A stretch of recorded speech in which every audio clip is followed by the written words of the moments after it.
Alright guys, welcome back to Formula 1 News. A fascinating Hungarian Grand Prix that ends in the best possible way for the championship fight. Norris and Piastri going at it on two different strategies today. Lots of controversy throughout their battle during the Grand Prix, but they were not the story of the day. That honour once again belongs to Ferrari. There was a time today that Charles Leclerc looked nailed on to win this Grand Prix for pole position, and at the end of the day, he is not even on the podium. What was he so furious about? What is going on at Ferrari to keep delivering these results? Very much enjoyed your thoughts in the comments. Hit the like button if you enjoy. Subscribe if you're new as always. I would greatly appreciate it. Wow, do we have a lot of ground to cover. I mean, this is meant to be my intro clip, but I think we'll just leave that there. Now, just quickly, we thought it might rain today. It was a possibility. The rain eventually skirted just west of the circuit. There was a decent chance that for the final few laps of this Grand Prix, there was rain hitting the track today, but it never quite came to fruition in the end. We also did see before the Grand Prix even began, this was Toto Wolff in Ferrari hospitality. Now, maybe,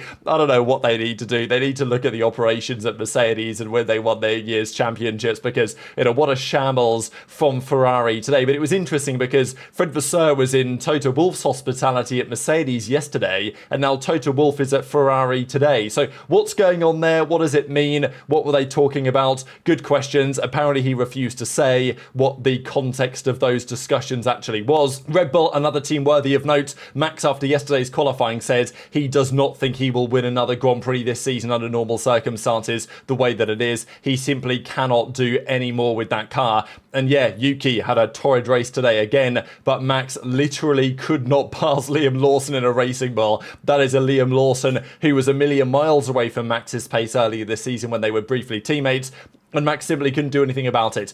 So remarkable, the Red Bull situation. We will, of course, get into that in due course. Now, Lando, he made these comments to the media yesterday about his mentality, right? Saying, does he try and get under Oscar's skin in order to win? Would he do what other champions have done, which is basically pull out all the stops to win? Lando says, look, obviously I want to beat Oscar, obviously I want to win, but in 200 years, nobody's going to care because we're all going to be dead. And this is kind of like a Max Verstappen philosophy approach when he was asked the other day, are you going to join Mercedes, or are you going to drive for Mercedes? And Max says, well, I might not drive at all if I don't wake up tomorrow, right? That's one thing. But look, I've been very critical and will continue to be, frankly, of Lando Norris's mentality. But he was put under pressure today out on track. There was a time that I felt this Grand Prix was leaning towards Oscar Piastri, certainly in the final stint, the pace that he seemed to have. But Lando managed it very impressively, and we'll get into how it all transpired in the coming minutes, because I can't imagine that Piastri is too happy with the decisions that McLaren made on track. Now, Ferrari, they set themselves up for this because they started out the day by putting this tweet out there, looking to turn pole into points. Not pole into a win, not pole into a bare minimum podium, but into points, and they did it. So congratulations, Ferrari. They turned pole into points. Congratulations. They turned pole into fourth. And how did it happen? Well, it didn't look especially likely. This was the formation lap. Leclerc starts on pole, and Leclerc has a brilliant getaway from the line. It was a really interesting start because Lando actually got quite a good launch, and he found himself moving to the inside of Piastri. Obviously, Lando probably deserves some criticism for this because, again, he's managed to bottle a race start and lose a couple of positions. But I did feel like it was a little unfortunate where Lando found himself because he got a reasonable getaway. But by the time he went to the inside here, the outside was covered by Russell, by Alonso. So Norris was kind of forced to go to the inside.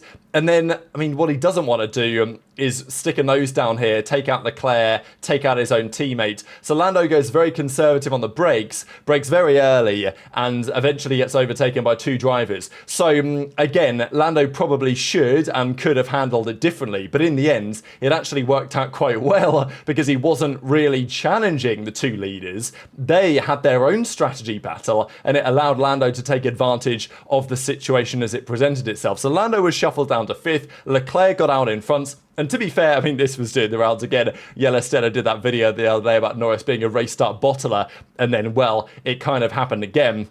We saw Max actually initially had some pace. He got past Lawson. I mean, how remarkable is this, by the way? On the second lap of the Grand Prix, Verstappen overtook Lawson again to get back into 8th place. if you'd have told me at this point he would finish behind Lawson, it's like, wow, what are we doing here? But that is eventually what transpired. So Hamilton started on the hards, which frankly just killed his race. I mean, what killed his race was he was starting 14th. That's what killed his race, because this was a DRS train for the ages. Had he gone softs or mediums, maybe he could have made some progress. They were hoping to go long, maybe it would rain, and maybe he could make the rain on the hard tyres, but that strategy never materialised, or even that side of the Ferrari garage today was not exactly on point. But Leclerc, fastest lap of the race. Norris got back up past Alonso. Alonso today, masterclass. You know, was he driver of the day? I think there's a debate on that. I think Bortoletto won it in the end, which was absolutely deserved as well. But I think Alonso did a great job. You know, this was a classic Alonso. He knows he's not in the fight for the top 4, so he does whatever is necessary to keep those tyres alive, which is what he did. He formed a truly train. This was Verstappen down the inside of Stroll, and then Hamilton immediately, as soon as the Grand Prix started, was getting told, all right, Lewis, we're going to need a bit of lift and coast. You know, we're going to need you to keep these brake temperatures under control. And Hamilton's like, oh my God, I'm trying to make some progress in this field, and I literally can't make an overtake because I'm stuck in a truly train, and I've got issues with the car to handle. But look at this, lap 9, Leclerc was 3 seconds ahead. Like, I thought Piastri was going to close up to him and basically harass him every single lap, but it didn't happen. Leclerc had loads of pace and, you know, out front was handling things very nicely indeed. Now, Leclerc was then on the radio talking about cuts. Now, usually that refers to, from a power unit perspective, unleashing either the electrical energy or just the ICE energy and feeling some inconsistency in the power delivery. And Leclerc was on the radio about that, and this may well have been relevant to what happened towards the end of the Grand Prix when Ferrari had some solutions maybe to this issue, but the solutions they went for were not the ones that Leclerc would have preferred. So we're on lap 18. Some drivers already had pit at this point. Hulkenberg got a 5-second penalty for false starting off the line. And already for some teams, the tyres were dead because Russell was stuck behind, or Norris was stuck behind Russell, fighting him hard. He got close to overtaking him and never quite could because Russell had really good pace today in that Mercedes. Cooler conditions, probably makes a bit of sense. But Norris said on lap 18, my tyres are gone. Like, you know, we've got to just go earlier than we expect. But then McLaren tried the undercut on Leclerc with Piastri. And I think it was pretty optimistic, right? Because they were 2.5 seconds behind Leclerc. You know, were they going to get that benefit from an undercut, even with Piastri then having warmer tyres when Leclerc comes out? I think 2.5 seconds was optimistic, right? Like, I think maybe this was not the right decision for McLaren strategically to go for the undercut here, because realistically, I don't think it was ever going to work. And Leclerc gets a great pit stop, he comes out ahead, and that leaves Norris out front. So because McLaren made that decision with Piastri to try and make it work with Leclerc to make the undercut happen, which was probably never going to happen anyway, Norris was then left out in front, no longer killing his tyres because Russell had pitted and the other guys pitted. So then he was like, okay, let's see how long I can go on these tyres. Again, some question marks about Pirelli. Lando says his tyres are gone on lap 18 and then proceeds to do another 12, 13 laps with him. So, look, I'm just going to give the credit to Lando Norris for a very well-managed tyre compound today. This was Max down in 12th because they pit him nice and early so he could make some progress with the field. And, well, he did, but he did in pretty controversial fashion. Then we got Leclerc on the radio. So this was after his first pit stop. He comes on the hard tyres, closing up. I mean, look how close they are already to Norris here, right? Like, they made massive progress. And to think that the one stop actually worked is kind of crazy when you look at these deltas, given Lando hadn't pitted yet. But Leclerc says, I can feel what we discussed before the race. We need to discuss those things before doing those. So changes people were talking about, okay, is it wing related? Have they changed the hard tyres and messed around with the setup of the car in the pit stops in a way that Leclerc wasn't happy with? So that was a whole storyline that was continuing to emerge. Leclerc, Piastri, but the gap there was pretty static, really. You know, and the gaps down the field are pretty static as well. Hamilton was trying his best being, led out there. But Leclerc then says, we're going to lose the race with these things. We're losing so much time. But even at this point, it wasn't clear that he was losing that much time. Piastri wasn't able to really get close to him, and Leclerc was still closing up on the leader in Lando Norris. And these are the comments that Leclerc made at the time. We then got a good bit of drama. Now, this was 2021 all over again. This is on the run down into turn 4 at the top of that hill. Verstappen, he's frustrated here, right? He's stuck behind Hamilton. He gets a decent run, Verstappen's on the newer tyres, wants to send it down the inside of Lewis. Now, this is actually a very controversial incident. So this is where Max was going into the corner. He was, nowhere near alongside. It was pretty much front wheels to rear wheels, front axle to rear axle. And then Verstappen sends it hard into the corner, takes the inside, and Hamilton goes off onto the escape part of the track, basically, comes wide. And you can see where Verstappen ended up here, right? So had Hamilton attempted to take the corner properly and not yielded, Max would have forced him off, right? Like, there was no room left there for Lewis on the track. And you could argue that, well, because Lewis went wide, therefore Verstappen took that extra room.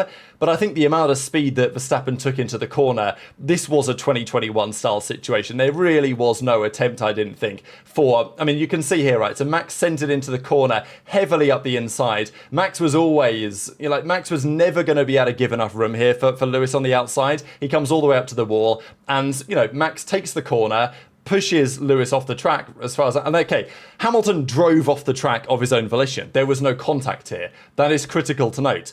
But that does not necessarily mean that this instant is just clear cut, right? And it's like, oh, Lewis drove himself off the track, because Verstappen took this corner that he was not entitled to and left no space on the outside. Now, the instant that I will kind of compare this to is... Now, people are talking about Piastri in Jeddah at the start of this year. Now, I think that was a little bit different in terms of where the cars were placed, but also first lap, turn one incident can be treated differently. What I wanted to compare it to actually was Silverstone 2021. As we know, this famous incident when Verstappen and Hamilton collide into cops, and, well, as we know, Hamilton got a big penalty for this incident, and it was a deserved penalty. He ran wide at the apex, he clipped Max's car, sent him off. Now, let's say hypothetically, Hamilton did not clip Max here, he stays on the track, and Max, instead of crashing, takes to the runoff area and yields, and Hamilton takes the position. Is that then all of a sudden a fair move? That's the debate that I will throw out there, right? Because in my opinion, contact or not is kind of irrelevant here. Max would have collided with Hamilton if Hamilton didn't yield. So just because they didn't touch, I don't really think should change things. That's my take anyway. So the stewards decided to investigate this heavily. Hamilton didn't really talk about it during the race anyway. They decided to investigate it after the Grand Prix, which was kind of interesting because I don't really think the stewards were doing anything else, to be honest, at this moment. But yeah, controversial one for sure. People are, I wouldn't say they're 50-50, but certainly there are people adamantly on the side that there should have been no penalty and adamantly on the side that it should have been. In the end, Max finished with a 10-second gap behind him, so any penalty wouldn't really matter anyway, but he finished in 9th at the end, as remarkable as that is. But lap 39, Leclerc's leading, it looks pretty good, but it was also quite clear that the one stop probably wasn't going to work for the front runners, and Lando was chasing fast. He was actually getting told on the radio, look, you're making a couple of mistakes here, Lando, we don't want these mistakes, let's lock in and not make any more of them. And then Piastri gets told on the radio, all right, we're going to box opposite Leclerc, presumably is what they told him. They told him quite early, knowing that Ferrari would hear it and they could choose to respond. Because at this point, Piastri was only 1.7 seconds, which is a much more reasonable spot to try and go for the undercut, which is what they probably would have done. But Leclerc and Ferrari responded to it. They come into the box instead, and they put Leclerc on another set of hard tyres to go to the end of the Grand Prix. Now, this decision from Ferrari in and of itself wasn't necessarily terrible. They probably recognised that they would have to go for the two stop at some point. Norris was probably going to go for the one stop. Piastri, there was a risk there of an undercut, I would say, at this point in the race. So I understand Ferrari's strategic decision here. It was just the pace then just vanished off the face of the planet when they come out for the second stint. Now, obviously, people were saying, Ferrari fell for it, right? McLaren mechanics came in the pit lane and we pitted, but it probably they would have boxed opposite, right? Like, Piastri was literally told, box, but presumably was also told box opposite, as in, if he boxes, you don't, or Piastri's smart, so he will do the opposite, right? So, but presumably if Leclerc stayed out, then he would have pitted. So I don't think this was necessarily a McLaren bluff masterstroke. I think it was just Ferrari needing to make a strategic decision at that moment. So Piastri comes into the pits, Norris stays in the lead, and with about 24 laps to go, Piastri came at about 12 seconds behind Lando. They both had really good pit stops, by the way, down into the 1.9s again, which was just so mega given the state of the championship. And then Ferrari were on the radio to Charles, and they literally told him Piastri's 0.2 behind. And by the time Charles got told that, Piastri was past him. And, well, the reason for this appears to be to do with, well, multiple problems. There was an issue as well with fuel saving, again, so Ferrari seemingly set up the car in a way that they put less fuel in than maybe they needed to or something, so they had to do a bit of fuel saving in addition. So lap 51, this is actually when Leclerc had already been overtaken, but just before that, we then got the comment, actually no, it was just afterwards, from Leclerc on what was going on in the cockpit. And, I mean, have you ever seen a radio message that literally goes off the broadcast screen because it's so long? Leclerc says, "This is so incredibly frustrating. We've just lost all competitiveness. You have to listen to me, and I would have found a way to manage those issues. Now it's just undrivable. It's a miracle if we finish on the podium." Now, after the race is over, they are saying that it was a chassis issue. Fred Vasseur says it was a problem with the chassis. Leclerc said that he had a problem with the chassis from lap 40. So I think as yet, we're probably not going to get a specific answer on what exactly this is. They're going to say that it was a chassis issue, or that a chassis was broken or something. But like Leclerc's comments on they had an issue, and the way that Leclerc wanted to manage it was very different. It's just an absolute disaster stroke. I mean, you hear about master strokes. This was a disaster stroke. And Leclerc goes from having what looked like genuine race-winning pace. If you'd have told me that Leclerc didn't win after the first few laps, I'd have said, wow, that's a surprise, because Leclerc had so much pace and was handling it so well. But then all of a sudden it was like, well, actually, no, Leclerc's going to lose out to Russell here, which is exactly what ended up happening. Piastri was closing in hard on the leader, and it was a great battle at the end of the Grand Prix, right? Piastri was closing down, there were some back markers in the way. I mean, unfortunately for Hamilton, he was one of the back markers because he was stuck in that Alonso train the whole race. And by the time he pitted, he made a bit of progress in the field, but then he caught up to the back of Hadjar and Antonelli. And, you just need so much pace advantage to overtake around here. Leclerc at this point in the race, by the way, was slower than everyone else apart from the lapped cars. So anyone in the top 10, Leclerc, and even top 12, top 13, whatever, Leclerc was slower than everyone apart from the lap cars. Just such a painful way for Leclerc to bomb out of this race. And then there was a lot of drama, right? You could tell that Leclerc was particularly frustrated. Look how much he dropped off, by the way. 17 seconds at this point behind Oscar Piastri. His pace was nowhere. And, just so frustrating for him. Russell then, there was a bit of drama, obviously, on the radio here with George saying that he moved under braking, which he did. And Leclerc was, I think, rightfully penalised for moving under braking. It didn't matter at the end of the day because he was more than 5 seconds ahead of when Alonso, what a drive from Alonso, finished in P5. But George eventually gets the move done. He obviously wasn't happy about it on the radio, and I get it. It's obviously so frustrating for Leclerc, he was driving real angry. And then we got this moment, right? So Norris and Piastri are closing up to each other. Such an important moment for the championship here, because I don't think McLaren necessarily did anything wrong on strategy, but they asked Piastri at some point, do you want us to cover off Lando or try and go for the win on Leclerc? And Piastri was adamant that I don't care about Leclerc. I want to beat Lando today by any means necessary. Do what it takes to make that happen. But Lando's side of the garage, they came up with the one-stop idea, probably because Piastri maybe went for the undercut in the first stint earlier than he should have done. It opened the door for the one-stop. That's what Norris did. And I felt like for a large part of this last stint, it was pretty 50-50 because Piastri was obviously going to get there. Whether he was going to get there enough and, getting enough traction out of the final corner was proving an issue for Oscar, but he had loads of overspeed into turn one on a couple of occasions. And then we got this moment. This was Austria. This was Austria turn 4 all over again. He very nearly hit him, right? Look how close he is. His front wing here must have been, it must have been less than a foot, right? Behind Lando Norris's rear of the car. This could easily have spun Lando round, broken Oscar's front wing. I genuinely thought we were going to get a Russell does nothing P1, but it didn't happen. He just avoids it. He gave it a good go on the last lap as well, but it wasn't to be. So a great battle. I think Lando did very, very well holding on to those tyres. And after dropping down to 5th at the start, to get back to win it, huge for the championship, right? Huge for the programme. Drops the championship gap just down to 9 points going into the summer break, which is mega for us as fans watching from the sidelines. And these were the overall results, right? Antonelli holds on to the final points-paying position. Lando Norris wins the race. Leclerc in 4th. Alonso 5th. Stroll in 7th. Bortoletto 6th. I mean, yeah, we know that overtaking around here is tricky and there was a big train, but, you know, I mean, Max in 9th. Stuck behind Liam Lawson's Red Bull for like the majority of the Grand Prix was just absolutely incredible. And yeah, Max comes on the radio and says that was just very, very painful for everyone. Even McKees. I mean, I know a couple of guys were saying in the comments yesterday that Horner left Red Bull at a good time. I mean, yeah, McKees is on the radio saying, sorry, Max, we couldn't give you the car that you deserved.